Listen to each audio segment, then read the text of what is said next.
Hello, friends, and welcome into the Cowboys Report presented by BetDSI, the internet's #1 sportsbook. I am your host, Tom Downey, here with all the latest Cowboys rumors and some news sprinkled in there. First up, should we be worried about Tyron Smith? I'm going to give this one 3 stars because I certainly am right now. He's dealing with back and neck and elbow injuries right now. The neck stinger is really the most important one right now. The Cowboys are calling Smith a game-time decision. I don't think he's going to play this week as we sit right now. If I had to guess, I think that Cam Fleming is going to once again get the nod at left tackle for the Cowboys. All the quick notes here. Su'a-Filo's banged up. Zach Martin are banged up. I think they'll be fine and able to play. I'm not too concerned about those ones. But I'm talking also long-term here with Tyron Smith. I love the player. When healthy, he is still an elite left tackle, one of the best in the game. The issue is he's often banged up. Now, Cam Fleming was not good in the first half against Redskins. Bounced back in the second half, though. You can tell really even just by the total sacks allowed. 4 in the first half up for the offensive line, 0 in the second half. So on a scale of 1 to 10, I'm putting my worry about Tyron Smith up there around a 6 or a 7. Maybe if you want to argue an 8, I can hear that one as well. I'm pretty concerned about Tyron. The Cowboys made it seem like he was going to play against the Redskins. Now, I don't think he's going to play against the Saints on a Thursday night. So I'm pretty concerned there. We'll see how things develop going forward for Smith. All right, next up, are the Cowboys going to win the NFC East? Our weekly check-in here. I'm still going to give it 3 stars. The Cowboys are now in first place in the NFC East. And by the way, we'll talk more about this here with Jason Garrett in a second. But the expectations have changed now. The Cowboys should win the division. If they don't, it's going to be viewed as a failure. Your next super critical game, kind of glossing over the Saints here a little bit, is against the Eagles on December 9th. Here are the BetDSI odds right now and the standings on the NFC East. And that's not a typo there. The Eagles, 1 game back of the Redskins, do have better odds, which I think makes sense given all the injuries the Redskins have dealt with. The Cowboys are your betting favorites, and I think that is exactly right. They sit now at 6-5. Frankly, I think 9 wins this year. I was wrong about this before the year. I think 9 wins gets you in the NFC playoffs with the way things have gone this season. The Saints, let's just say that's a loss, which I think is reasonable and fair. If they win that game, oh boy, the hype train gets going for the Cowboys. You have to beat the Eagles. You beat the Eagles in Week 14. You sit there, we'll say 7-6. All of a sudden, you are in great shape and have that really tiebreak potential advantage against Philadelphia, and I would assume the Redskins as well, in the NFC. Colts game could be tough because they've been playing much better as of late, but the Bucs and Giants, those 2 games are winnable.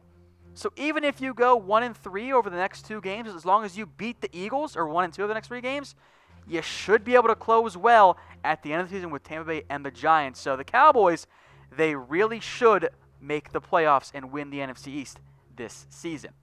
Now, today's show is brought to you by BetDSI. Head over to chatsports.com/bet. Use promo code Cowboys120. Get that 120% deposit bonus. Put down $50, they're going to give you $60. Put down $100, they'll give you $120. Put down $500, they'll give you $600 extra dollars to bet with on BetDSI, but only if you use promo code Cowboys120. Now, our next room here ties very much into the last one. Does Garrett need to make the playoffs to keep his job? I'm still going to give this one 3 stars. I think Garrett remains in playoffs or bust mode. And again, the recent win streak hasn't saved Jason Garrett's job yet. What happens if the Cowboys lose 3 of the next 4 and they miss the playoffs? Now, maybe Jerry Jones will say, well, we were good overall, but I think the reality is that the Cowboys have given Garrett everything he needs to make the playoffs. And they've played way better than I thought they were going to over the past 3 weeks. If you lose and miss the playoffs, I still think Jason Garrett gets fired at the end of this year. Now, I want to know from you, and I know some of you don't think it's only playoffs or bust, you want more than that. What does Jason Garrett need to do for you to want for you to want the Cowboys to keep him and not fire him? Let me know in the comment section. I think the Cowboys view it as playoffs is enough to keep his job, but maybe you guys want a little bit more. All right, next up, the Cowboys have the new triplets, Dak and Amari and Zeke. I'll only give this one 1 star. I think the expectation and how you're defining triplets matters here. But I don't think it's fair to compare Aikman and Emmett and Michael Irvin to Dak and Amari and Zeke. If you could pick 3 guys of those 2, you're going to pick the original triplets, right? Aikman's better than Dak. I love Zeke, but Emmett's better. I love Amari, but Michael Irvin was better. So I'm going to type in no, these aren't the true new triplets. Now, if you want to lower the bar and compare them to maybe, you want to go Dez, DeMarco, and Romo, or you want to go Romo and some other guys as well, with T.O. and some other halfbacks there, Barber, maybe it makes a little bit more sense, but I have high expectations. I'm a tough grader. I say no. These guys aren't the new triplets. You got to win something first beyond a 3-game win streak in the middle of the season. Now, folks, we're trying to get our YouTube page or channel to 5,000 subscribers. We are almost there, so go tell a friend. All of our great Cowboys coverage is up there. Plus, by the way, some exclusive content like some fan rumors, for example. So head over to youtube.com/Dallas Cowboys Report to sign up and subscribe today. All right, next up, and this is kind of more of the bad news, are the Cowboys about done with David Irving? This one seems pretty likely. I'll give this 3 stars. Now, David Irving is still out with a high ankle sprain. But guess what? That's not the only reason he's not practicing. He has another personal issue, and he's been away from the team, has not been at practice, has not been at meetings. So it's not just the injury with David Irving. It's another personal issue. Look, here's the deal with David Irving.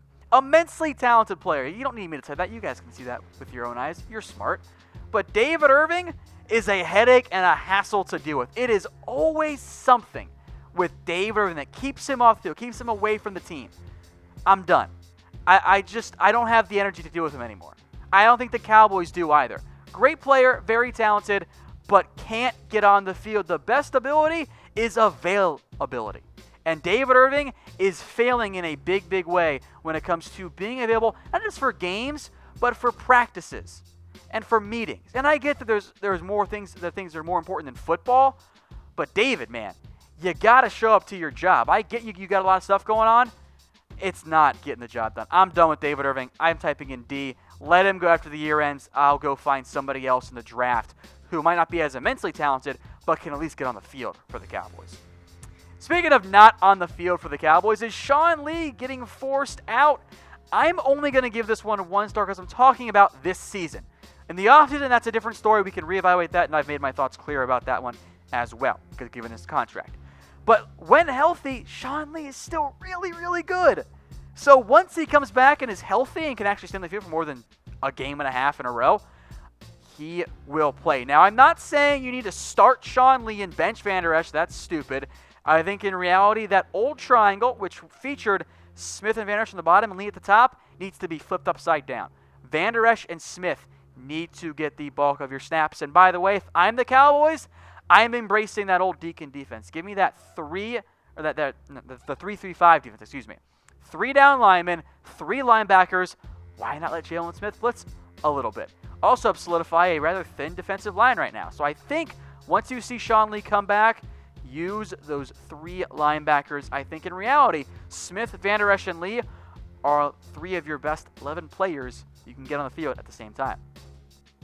All right, next up, will the Cowboys get a tight end in the offseason? I'm going to give this one 3 stars. The Cowboys front office, namely Stephen Jones, has been very vocal that they want to get some more help at tight end. Now, I'll make note, Jeff Swaim will be a free agent after the year ends. And I don't think you'll go out and get somebody in the draft or in the free agency per se, but the draft is a strong group. A lot of guys will be there in round 2. A lot of guys will be there in round 3. Now, as of right now, the Cowboys want Dalton Schultz to take a bigger role. He has with Jeff Swaim banged up. Rico Gaz, we'll talk more about him in fan rumors, has not been used properly. Go figure, right? Because the Cowboys can't use tight ends at all. And Blake Jarwin, by the way, continues to be forced into the lineup for reasons I will never understand, because I would much rather play Rico than Blake Jarwin. But Swaim is banged up, a pending free agent. Don't be surprised if Dallas looks towards the draft and potentially early on to get some help at tight end. Now, if you guys like the shirt that I'm wearing, go get your own at Mizzen and Main. Comfortable.af is the website, and these shirts are indeed comfortable as F. You will not find a more comfortable shirt, dress or otherwise, than a Mizzen and Main shirt. All right, next up on our Cowboys rumors, Earl Thomas in free agency. Is that going to be an option? I'll give this one 2 stars, but I promise you the Cowboys are going to make a run at ET in free agency. And look, they really weren't all that far away from getting him this season. Remember, they tried to trade for him. Seattle was like, nah, we don't want your second-round pick because we don't want to give Earl Thomas what he wants. Mistake, by the way, I think, by Seattle. If I had to pick one team right now that I think will sign Earl Thomas, the Cowboys is where I would put my betting money. Now, that doesn't mean that they're going to get him. I think that the Cowboys are the most likely team right now. But again, it's kind of more of a plurality vote there than a majority vote. And in the end, the number one priority here for Earl Thomas is to get paid. It is not to go to Dallas. He wants to get paid. The Cowboys can offer him money, but what happens if a team offers him an extra, million per year over 4 years? I think you might see Earl Thomas go somewhere else. But question for you. Do you guys even want Earl Thomas right now? Xavier Woods has upped his play very much so in recent weeks. I'm very happy with his development. But even right now, as much as I like Woods right now, he's not Earl Thomas. And hey, why not have both of those guys? I think that makes sense for the Cowboys. Plus, Woods, I think he can play some nickel corner like he did last year if needed to. All right, folks, again, today's show is brought to you by BetDSI, the internet's number one sportsbook. Exclusive offer for you guys. Chatsports.com/bet is the site. The promo code is Cowboys120. Put down 50, they'll give you 60. Put down 500, they'll give you $600 extra to bet with on BetDSI. But you got to use that promo code Cowboys120. All right, one last rumor for you guys. Passing on first and goal, was that a good idea? I'll give it 1 star. There are some scenarios where I'm okay with it, and the Cowboys have done it in back-to-back games, and to be fair, both those plays should have worked. Cole Beasley dropped a pass, Noah Brown got open, Dak Prescott missed him amid pressure. Still, I think the main goal is true here. Don't get cute, just give the ball to Zeke. If you're at first and goal at the 4, you give Zeke 3 carries. I don't care if the defense knows that it's coming. I think you're going to get it. Spread them out. Run that quarterback option with Dak and Zeke. That's your play call. I don't think you need to get cute and run play action and try and throw it. Just run the ball. It tends to work out pretty well. I know that's what defenses are expecting, but don't get cute, Linehan. Just give the ball to Zeke. All right, folks, Cowboys face off against the Saints on Thursday Night Football, so predict the score. Then DM me on Twitter at WhatGoingDowney. If you're the first one to get it right, I will Venmo you guys $25. But you got to DM me on Twitter at WhatGoingDowney to get in. And stay tuned for tomorrow for our next Cowboys Report.